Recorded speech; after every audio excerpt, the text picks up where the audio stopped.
সত্যজিৎ রায় শুধুমাত্র একজন ভারতীয় আন্তর্জাতিক মানসম্পন্ন চলচ্চিত্র পরিচালক ছিলেন না। সত্যজিৎ রায় ছিলেন বিশ্বের অন্যতম শ্রেষ্ঠ চলচ্চিত্র পরিচালক। সত্যজিৎ রায় শুধু দেশের নয়, বহু আন্তর্জাতিক শ্রেষ্ঠ পুরস্কারগুলো অর্জন করেন একাধিকবার। এক হিসাবে জানা যায় 1984 সন পর্যন্ত তিনি মোট 28টি আন্তর্জাতিক চলচ্চিত্র পুরস্কার লাভ করেন, যা বিশ্বের চলচ্চিত্র ইতিহাসে আর কারো পক্ষে অর্জন করা সম্ভব হয়নি। সত্যজিৎ রায় ছিলেন একজন ভারতীয় চলচ্চিত্র নির্মাতা, চিত্রনাট্যকার, শিল্প নির্দেশক, সঙ্গীত পরিচালক এবং লেখক। পথের পাঁচালী, অপরাজিত ও অপুর সংসার এই তিনটি একত্রে অপু ত্রয়ী নামে পরিচিত এবং এই চলচ্চিত্র ত্রয়ী সত্যজিতের জীবনের শ্রেষ্ঠ কর্ম হিসেবে বহুল স্বীকৃত। 1921 সালের 2রা মে ময়মনসিংহের মশুয়ার জমিদার বংশে সাহিত্যিক, চিত্রশিল্পী ও আন্তর্জাতিক খ্যাতিসম্পন্ন চলচ্চিত্রকার সত্যজিৎ রায়ের জন্ম। তার পিতা বাংলা শিশু সাহিত্যের খেয়াল রসের স্রষ্টা সুকুমার রায় এবং মাতা সুপ্রভা দেবী। এই বংশেরই উপেন্দ্র কিশোর রায়চৌধুরী ছিলেন শিশু সাহিত্যিক, সঙ্গীত, চিত্রশিল্পী ও যন্ত্রকুশলী। সত্যজিৎ ছিলেন তারই পৌত্র। কলকাতার জোড়াসাঁকোর ঠাকুর পরিবারের মতোই মশুয়ার রায়চৌধুরী পরিবারেরও বাংলা সাহিত্য ও সংস্কৃতির ক্ষেত্রে তাদের বিশেষ অবদানের জন্য চিরস্মরণীয় হয়ে আছেন। তার যখন 2.5 বছর বয়স তখন তিনি পিতৃহারা হন। মাতা সুপ্রভা দেবীর সঙ্গে সত্যজিৎ 6 বছর বয়স থেকে মামার বাড়িতে থাকেন। মায়ের কাছেই তার প্রাথমিকের পড়াশোনা। সংসারের প্রয়োজনে সুপ্রভা দেবীকে একসময় বিদ্যাসাগর বাণীভবন বৃদ্ধাশ্রমে সেলাইয়ের কাজ করতে হয়েছিল।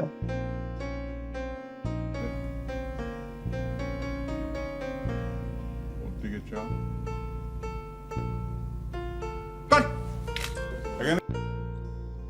10 বছর বয়সে বালিগঞ্জ হাই স্কুলে 5th ক্লাস অর্থাৎ এখনকার মতো ক্লাস 6-এ ভর্তি হন।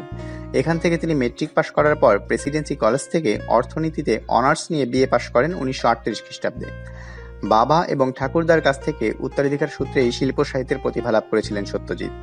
স্কুলে থাকতে বাড়ির সংগ্রহের রেকর্ড শুনে পাশ্চাত্য সঙ্গীতে দীক্ষিত হন। ব্রাহ্মণ পরিবারের সন্তান হিসেবে এর পাশাপাশি ব্রহ্মসঙ্গীত, রবীন্দ্রসঙ্গীত ও ভারতীয় মার্গ সঙ্গীতের প্রতিও অনুরাগ জন্মেছিল। চিত্রশিল্পের চর্চা বাল্যকাল থেকেই ছিল। বিএ পাশ করার পর শিল্প শিক্ষার জন্য তিনি ভর্তি হন রবীন্দ্রনাথের শান্তিনিকেতনে। কিন্তু আধুনিক মনা সত্যজিতের পক্ষে এখানকার পরিবেশ মনোপুত না হওয়ায় শিক্ষা অসমাপ্ত রেখেই তিনি কলকাতায় চলে আসেন।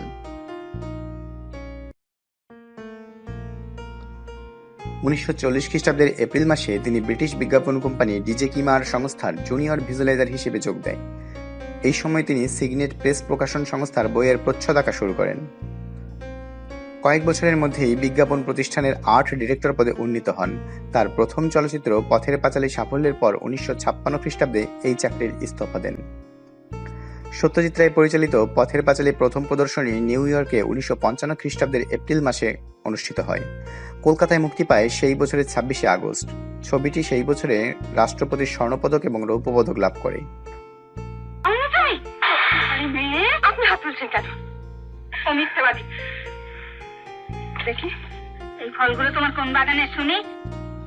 বস্তুত সত্যজিৎ ভারতীয় চলচ্চিত্রের গুণান্তর ঘটিয়েছিলেন। তার পরিচালিত উল্লেখযোগ্য ছবি অপরাজিত, অপুর সংসার, জলসাঘর, কাঞ্চনজঙ্ঘা, অভিযান, মহানগর, চারুলতা এবং শেষ দিককার ঘরে বাইরে, গণশত্রু, শাখা প্রশাখা, আগন্তুক প্রভৃতি।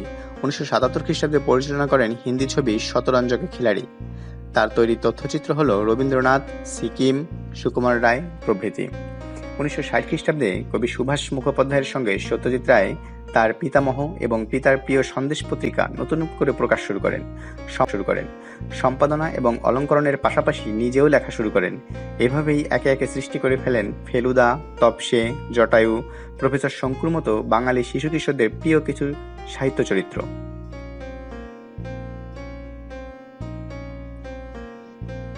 সাহিত্যের আসরেও গল্প বলার স্বকীয় বৈশিষ্ট্যের জন্য অল্প সময়ের মধ্যেই সত্যজিৎ প্রশংসা এবং প্রতিষ্ঠা লাভ করেন। তার রচিত কয়েকটি উল্লেখযোগ্য গ্রন্থ প্রফেসর শঙ্কুর কাণ্ড কারখানা, সোনার কেল্লা, জয় বাবা ফেলুনাথ, গোরস্থানের সাবধান, যত কাণ্ড কাঠমান্ডুতে, তারিণী খুড়োর কীর্তিকলাপ, দার্জিলিং জমজমাট প্রভৃতি। 1967 খ্রিস্টাব্দে প্রফেসর শঙ্কু বছরের শ্রেষ্ঠ শিশু সাহিত্য গ্রন্থরূপে আকাদেমি পুরস্কার লাভ করে। সাহিত্যিক হিসেবে এছাড়া তিনি আরও অনেক সম্মান এবং পুরস্কার পেয়েছেন। চলচ্চিত্রকার হিসেবে সত্যজিৎ দেশের এবং বিদেশের বহু পুরস্কার এবং বিশ্ববিদ্যালয়ের সম্মানিক ডি.লিট উপাধি লাভ করেন। বিশ্বভারতী দেশিকোত্তম সম্মান এবং ভারত সরকারের ভারতরত্ন উপাধিতে ভূষিত হন। ফরাসি প্রেসিডেন্ট সোয়ামিতের কলকাতায় এসে ফ্রান্সের সর্বোচ্চ সম্মান লেজিও দনয় এর স্বর্ণপদক প্রদান করেন। চলচ্চিত্র শিল্পের সর্বোচ্চ পুরস্কার অস্কার লাভ করেন 1992 খ্রিস্টাব্দে। 1992 খ্রিস্টাব্দের 23শে এপ্রিল 71 বছর বয়সে প্রখ্যাত সাহিত্যিক, চিত্রশিল্পী, সঙ্গীত পরিচালক ও আন্তর্জাতিক খ্যাতিসম্পন্ন চলচ্চিত্রকার সত্যজিৎ রায় কলকাতায় পরলোক গমন করেন।